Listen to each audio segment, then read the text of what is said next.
Mulai tahun 2022 kemarin, APBA kita udah tinggal 11 triliun. Malahan 2000 sampai 10 triliun.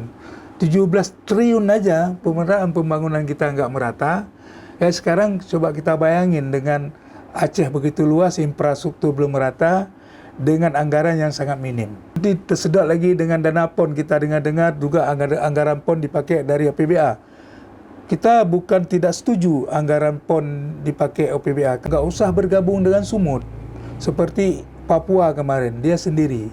Pembangunan infrastruktur untuk PON di Aceh belum ada gerak-geriknya.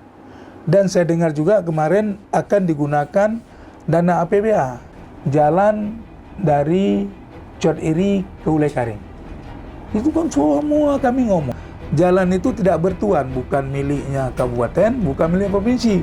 Padahal kami Komisi 4 sudah menyarankan supaya ini dimasukkan ke jalan provinsi.